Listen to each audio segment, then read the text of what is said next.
শুধুমাত্র একটি উপকরণ দিয়েই তৈরি করে ফেলো মুচমুচে পকোড়া।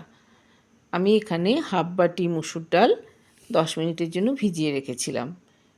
এবার এর মধ্যে একটা বড় সাইজের পেঁয়াজ কুচি আর 2টো কাঁচা লঙ্কা কুচি দিয়ে দিলাম সামান্য একটু লবণ আর একটু হলুদ গুঁড়ো দিয়েছি যাতে কালারটা ভালো আসে।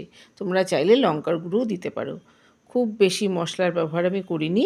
আর দিয়ে দিয়েছি ধনেপাতা কুচি। এবার ভালো করে এটাকে মেখে নিতে হবে, একটু শুকনো করে মাখতে হবে, তাহলে বড়াগুলো ভীষণ মুচমুচে হবে। দেখতেই পাচ্ছ আমি মেখে নিলাম, হালকা করে মেখে নিলাম। এবার কড়াইতে তেল গরম করে এগুলোকে চ্যাপ্টা করে ভেজে নিতে হবে। এখানে আমি কোনো রকমের চালের গুঁড়ো বা কর্নফ্লাওয়ার কিছুই ব্যবহার করিনি। তোমরা চাইলে সামান্য একটু কর্নফ্লাওয়ারও ব্যবহার করতে পারো। এবার এভাবে চ্যাপ্টা করে নিয়ে গরম তেলের মধ্যে দিয়ে দিচ্ছি।